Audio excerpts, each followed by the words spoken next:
Dieu avait mis déjà une bénédiction dessus. Amen. Et vous êtes la transmission de cette bénédiction. Amen. Tous autant que vous êtes l'église, vous êtes cette église. C'est très important. Il y a un verset que j'aime bien qui est dans Jérémie 27,5. Et tout de suite, quand je l'ai lu, j'ai dit waouh! Dieu a tout pouvoir sur tout et il sait ce qu'il fait.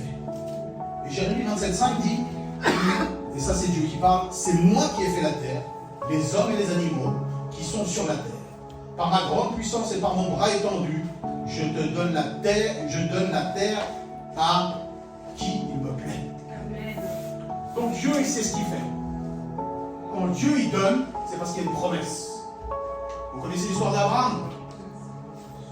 Abraham, quand il était là-bas dans son pays, à Our des Chaldéens, avec son père, ils étaient tous dans l'idolâtrie. Il a été éduqué dans l'idolâtrie. Mais pour recevoir la promesse de Dieu, il a dû sortir du pays de son père. Il ne pouvait pas rester. Donc, c'est qui est parti là-bas sur ce nouveau territoire? Abraham, sa femme, son neveu Lot et ses serviteurs. C'est tout. Tout le reste de sa famille, tout le reste de sa tribu sont restés là-bas dans l'idolâtrie. Il n'y a que lui qui est parti. Parce que c'était lui qui avait reçu la promesse. Et lui, il voulait que la promesse s'accomplisse.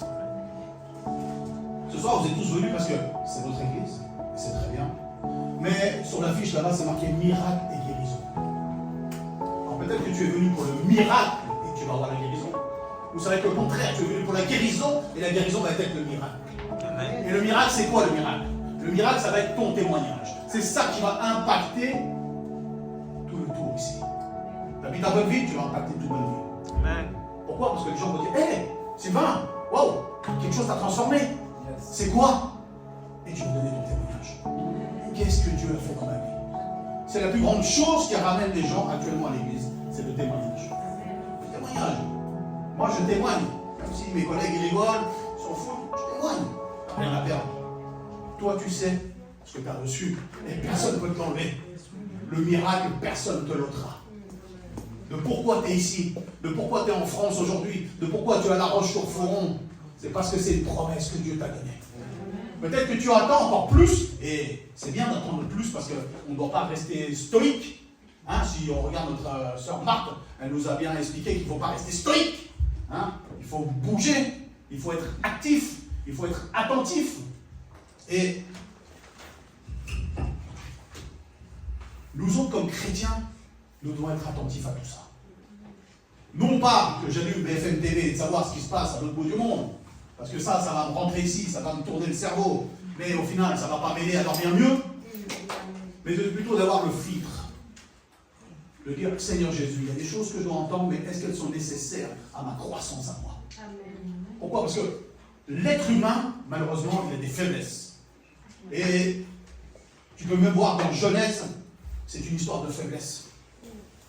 Alors tout le monde va dire, oui, mais c'est la femme qui a péché. Mais pourquoi la femme elle a péché? Parce que le mari n'était pas derrière elle.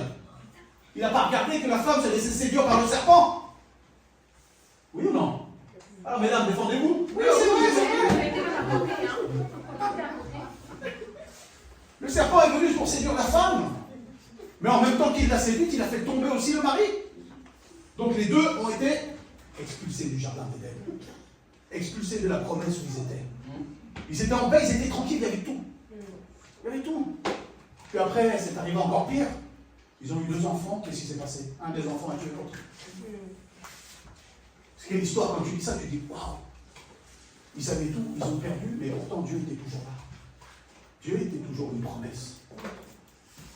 Alors aujourd'hui, comme c'est un culte qui est dédié au miracle et guérison, nous allons prendre ce texte de Jean 5. Et je vous invite à ouvrir vos Bibles, que ce soit par téléphone ou votre Bible normale.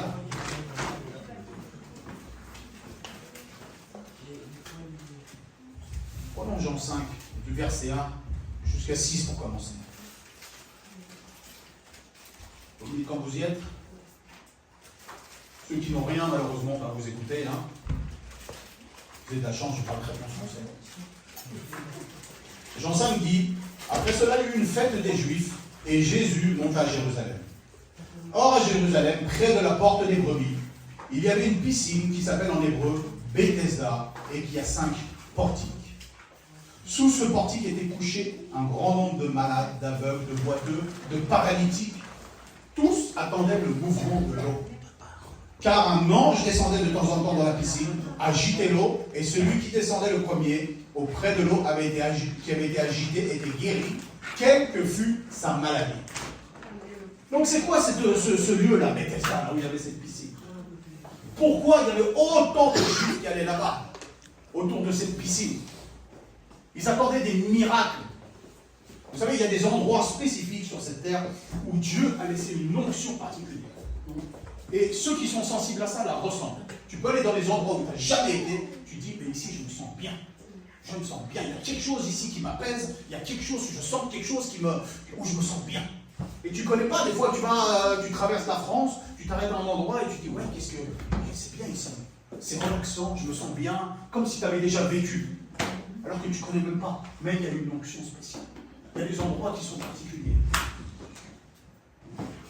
Et il y a plusieurs endroits en France où Dieu a mis sa main spécifiquement.